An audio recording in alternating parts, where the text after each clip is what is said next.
Salut à tous. Alors comment ça va? Bon, moi ça va bien. Donc on se retrouve ici sur une toute nouvelle vidéo. Bon, ça y est, les longs mois sont arrivés où c'est terminé. On ne fait plus monter le cœur, on roule tranquille. Et ouais, ma saison est terminée. J'ai terminé donc ma dernière course le dernier dimanche du mois de septembre à Molde sur un joli top 10. Et ensuite, une semaine après, donc le 1er octobre, j'ai effectué un challenge. Donc c'était le Challenge Giant Valenciennes Cycling Club. Donc c'était à 250 km. Si tu n'as pas vu la vidéo de ce challenge, je vais te la remettre en lien et que tu puisses aller découvrir ce défi de malade. Bon, sinon on n'est pas ici pour parler de ce que je vais effectuer cet hiver en entraînement. Je reviendrai sur une autre vidéo là-dessus. Et là, donc je suis sur mon vélo de route et principalement sur mon TCR. On n'est pas là non plus pour parler de mon TCR que vous connaissez. Il y a maintenant 4 ans que j'ai cette machine qui est vraiment une machine exceptionnelle. Mais dans cette vidéo, on sera là pour parler de mon nouveau vélo. Donc mon nouveau vélo, entre guillemets, le Propel Pro Zero Di2 que j'ai acquis l'année dernière en décembre et où j'ai effectué une saison dessus quasi, donc 6000 bornes. Et là je vais pouvoir je vais pouvoir revenir sur ce produit et discuter niveau comportement, sachant qu'il y a eu quelques modifications sur ce vélo. Bon, ça on y reviendra un peu plus loin dans la vidéo. Toi, en commentaire, tu peux me dire si tes objectifs de l'année ont bien été réalisés. À combien de kilomètres tu es déjà cette année? Est-ce que tu comptes faire comme défi ou challenge l'année prochaine? Moi, l'année prochaine, il y a sûrement du lourd qui arrivera sur la chaîne. Je vais normalement me taper le Paris-Roubaix Challenge. Je vais envoyer ma demande d'inscription, on va dire, pour effectuer ce challenge, donc ce Paris-Roubaix Challenge avec la porte du Hainaut. La porte du Hainaut, effectivement, créer une équipe. Et en fait, je voudrais y participer. Je devais déjà y participer l'année dernière, mais je n'ai pas osé. Mais cette année, je vais me lancer. Bon, après, concernant les défis, j'aurai toujours des défis un petit peu débiles. Comme tu as pu voir cette année, où j'ai eu des défis extrêmement fous. Je me suis tapé donc en vacances à 100 bornes, 105 km exactement, à 3000 mètres de D+. Je me suis tapé donc avec une sortie magasin, le Tour des Flandres, donc à 160 bornes, à 1600 mètres de D+, dans tous les monts, avec le Koppenberg, le Patenberg, le Vieux Couarmont, le Taillenberg, voilà tous les monts belges des Tours des Flandres. Je me suis tapé début septembre à 190 km gravel, donc encore un challenge un petit peu débile, on va dire. J'ai effectué à 250, exactement 264 bornes le 1er octobre, plus tout au cours de la saison, j'ai effectué une trentaine de courses. Voilà, donc là, c'est sûr que cet hiver, c'est place à la récup. Mais ça, mes entraînements hivernaux, je t'en parlerai dans une autre vidéo. Je serai sûrement sur mon gravel ou mon vélo de route, ou peut-être bien dans mon canapé. Bon, là je vais passer un petit bout de la ville, donc ça va être compliqué de parler déjà du comportement du Propel.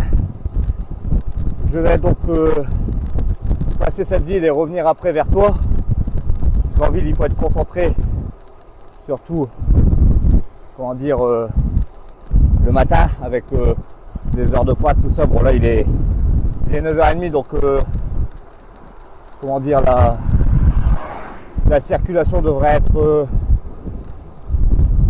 un peu plus faible, dirons-nous.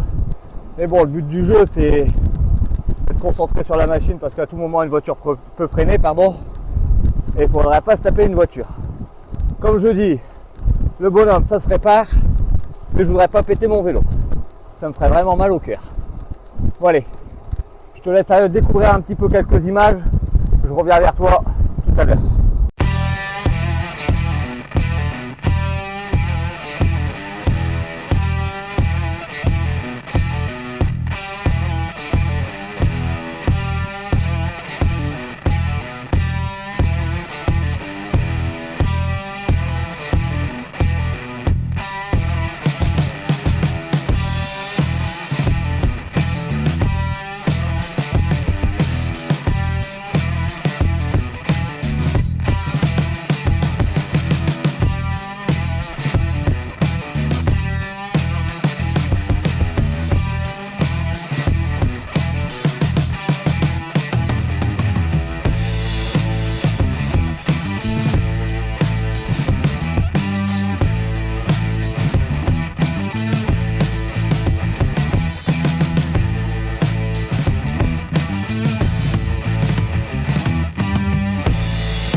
Bon allez, on se retrouve donc ici et on va directement parler donc de mon Propel. Donc mon Propel, c'est un Pro Zero DI2, cadre carbone pro de chez Giant, donc avec une fibre un peu plus rigide que les cadres Advanced. Je suis monté en Ultegra DI2 12 vitesses. Quand j'ai acquis le vélo, au carbone SLR1 en 50 mm. Et quand je suis monté la première fois sur cette machine, donc au mois de février, pour aller faire mes premiers intervalles. Je vais dire, c'était pas de la tarte. J'ai trouvé un cadre extrêmement rigide. Franchement, je me suis dit pourquoi j'ai acheté ce vélo là. Je me suis posé plein de questions. J'arriverai jamais à l'emmener. Il était inconfortable. Il est inconfortable. Bon, le doute planait dans ma tête. J'ai commencé mon début de saison et au fur et à mesure des courses, j'avais du mal dans chaque relance avec ce vélo. Tellement que le cadre était rigide, j'avais extrêmement de mal. En fait, il faut savoir que c'est un cadre extrêmement rigide, donc il faut une certaine puissance pour pouvoir l'emmener. Chaque relance, c'est un vélo. Si tu n'as pas les watts, malheureusement à chaque relance, il est usant. Parce que tu dois relancer plus fort. Je devais relancer plus fort qu'avec mon TCR qui est un peu plus polyvalent. Mais par contre, une fois la machine lancée, je vais te dire, à plus de 30 km/h, c'est un régal. C'est une machine, au-delà de 30, elle t'aide. En dessous, ça sert à rien. Mais complètement à rien. En dessous de 30 km/h, pour moi, c'est une brique. Le vélo reste collé à la route. Alors après, j'ai commencé à m'habituer au vélo. Au fur et à mesure de l'utiliser, j'ai appris entre guillemets à le dompter, dirons-nous. J'ai un vélo vraiment extraordinaire, c'est sûr. Maintenant, dans chaque relance, je le ressens que le vélo, une fois que j'envoie les watts dans chaque relance, il m'aide. Sur les parties roulantes, il m'aide énormément. Alors, tu vois, le vélo, je l'ai testé dans toutes les conditions. J'ai fait des pavés belges avec. J'ai fait le 250 km du Giant Cycling Club. C'est pas si le nom. Donc voilà, j'ai fait le 250 km du Giant Cycling Club avec ce vélo.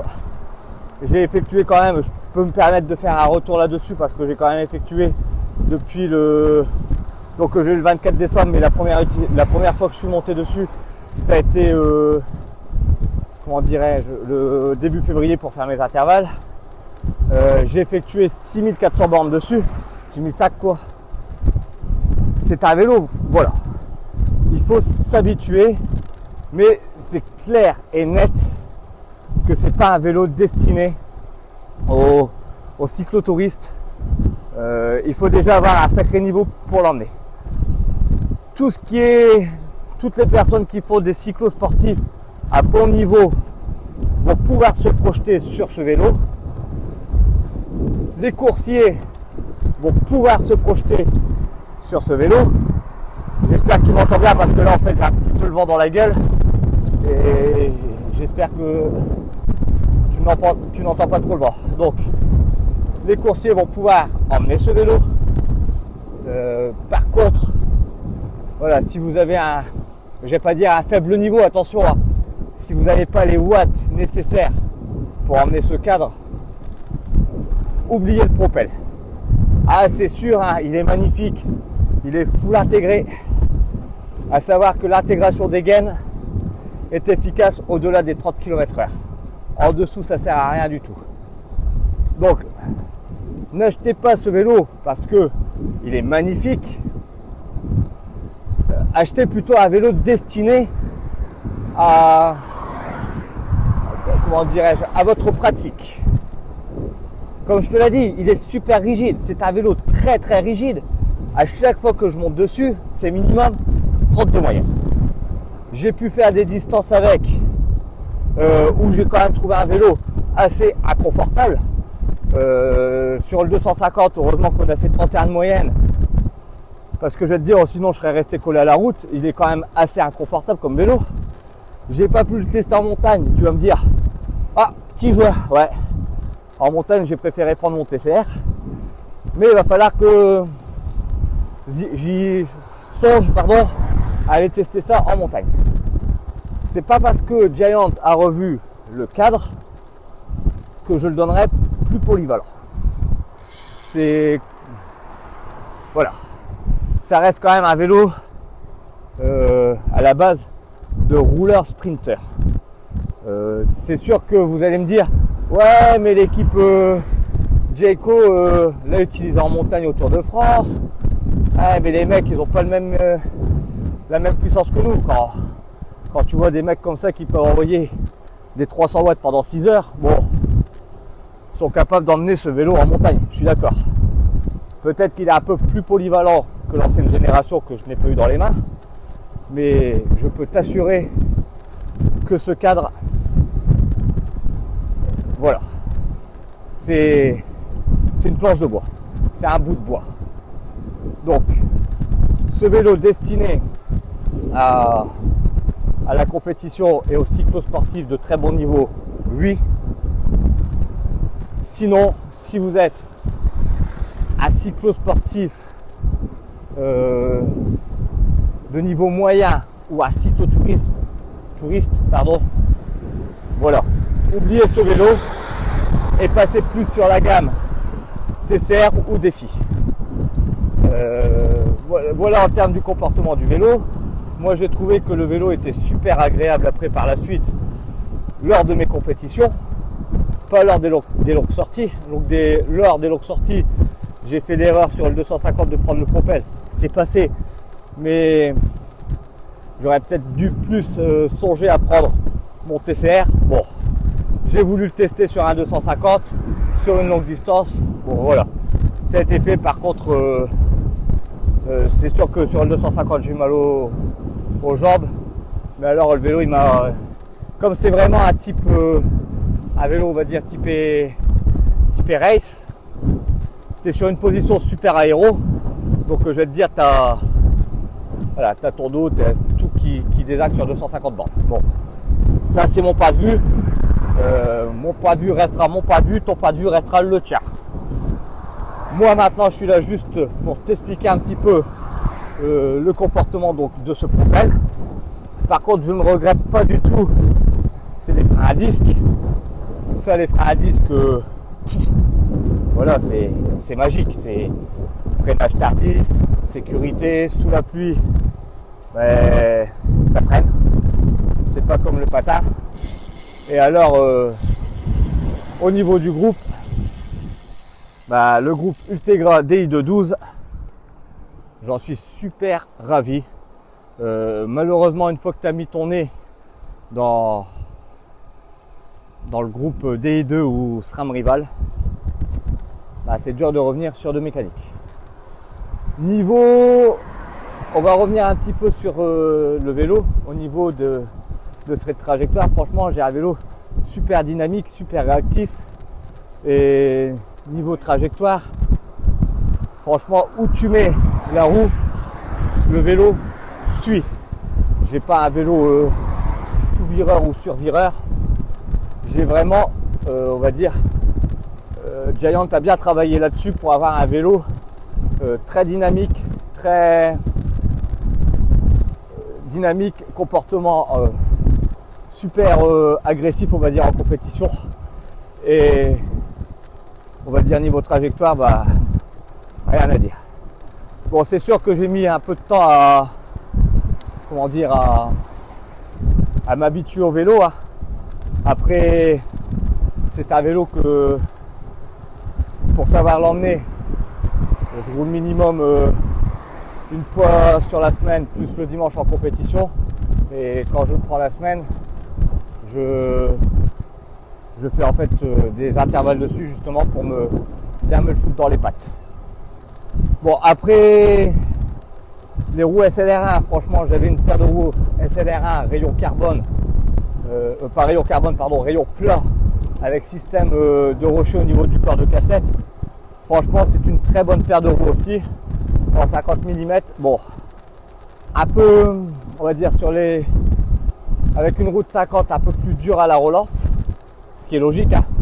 Au niveau du rendement sur les parcours super roulants, bah, franchement c'était une roue qui m'a bien aidé. Mais le point faible, je dirais qu'elle est très lourde, mais elle est robuste. C'est ça qu'il faut voir. Donc dans les montées, c'est une roue qui m'a pas facilité non plus la tâche. Mais après, il y a eu un changement de roue sur ce vélo. Mais là, je vais passer encore une fois la ville et j'y reviens plus tard. Allez, on se retrouve ici un peu plus loin dans cette vidéo en voix off. Je suis tombé en panne de batterie avec mes micros. Et on est ici là, à cet endroit de la vidéo, pour parler des roues Cadex. Donc, quand j'ai acquis le vélo, donc mon Propel Pro Zero Day2, le 24 décembre 2022, j'étais monté en roue 50 mm carbone SLR1. J'ai fait une bonne partie de ma saison avec. Et ensuite, je suis passé sur une roue Cadex en 42 mm. Une fois que j'ai acquis cette roue Cadex et que j'ai installée sur le Propel, j'ai eu un changement radical du comportement du vélo. J'ai gagné en rigidité. Mes relances, elles sont plus faciles parce que je suis passé d'une roue de 42 mm, de 50 mm à une roue de 42 mm. Donc c'est plus facile à emmener dans les relances. Surtout que sur les courses, des fois, il y a des circuits avec pas mal de relances.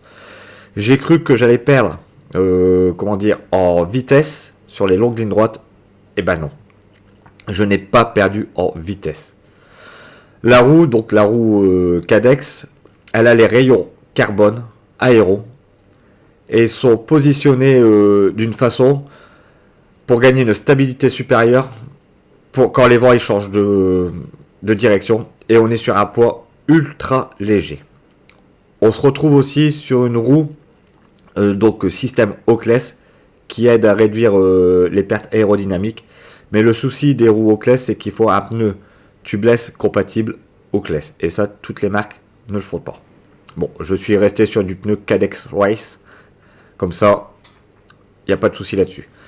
Ensuite, on se retrouve sur un carbone vraiment mis à des endroits de la jante, ce qui permet de renforcer avec précision et de positionner les fibres uniquement là où elles sont nécessaires. Et donc ça crée vraiment, on va dire, une rigidité à la roue sans ajout de poids. Ça, c'est vraiment top. Aussi, au niveau du moyeu, j'ai un moyeu donc monté avec des roulements céramiques, donc ça élimine le frottement. Et franchement, une fois que la roue elle est lancée, bah, t'as compris, hein, t'as pas de perte inertie, t'as pas de perte, potentiel de puissance. T'as ta roue qu'elle tourne toute seule. Un roulement traditionnel comparé à un roulement céramique, c'est le top. Donc c'est pareil, je peux parler de cette roue parce que je l'ai mis dans différentes conditions. Je l'ai utilisé en course. J'ai fait le 250 km avec. Je l'ai utilisé dans les bosses. Je l'ai utilisé sur les parties roulantes. Je l'ai utilisé par du vent latéral. Et franchement, c'est une roue au top. Je vais te dire, quand j'avais un vent latéral avec la roue en 50 mm, j'avais du mal il fallait bien tenir le cintre du vélo. Et là, bah, j'ai l'impression de ne pas sentir le vent en latéral. Alors, est-ce que c'est la hauteur qui joue 42-50? Je pense pas. Je pense vraiment que c'est la stabilité de la roue. Donc, franchement, j'ai trouvé le combo parfait sur ce vélo. Donc, le Propel Pro Zero équipé de roue Cadex, c'est un combo parfait pour moi. Il y a pas mal de triathlètes qui utilisent les roues carbone. Et ça, je parle parce que c'est un triathlète qui me l'a dit. C'est un triathlète qui est passé au magasin. Et un triathlète connu. Je ne citerai pas son nom, mais c'est un triathlète connu. Il a sa chaîne YouTube aussi. C'est un Belge. Et il nous a dit en ce moment, en triathlon et en Ironman, les combos parfaits, c'est le vélo.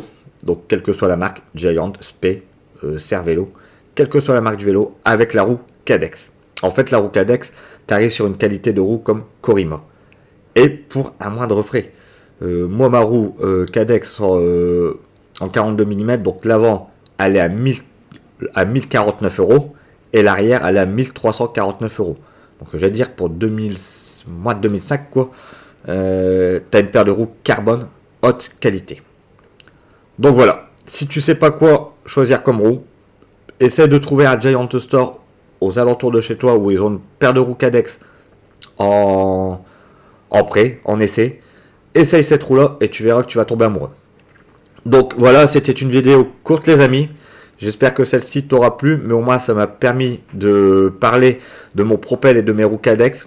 Donc ça va faire 1 an que j'ai acquis mon Propel et ça fait à peu près 2 à 3 mois que j'ai acquis mes roues Cadex, mais j'ai vu totalement un autre vélo dans les mains. J'ai eu totalement un autre vélo dans les mains, dirons-nous. Donc vidéo courte mais assez explicative. Donc voilà les amis, c'est ainsi que va se terminer cette vidéo. J'espère que celle-ci t'aura plu. N'oublie pas de liker, partager et de t'abonner à la chaîne. Active cette putain de cloche pour ne pas rater les prochaines vidéos. Et moi je te dis à bientôt.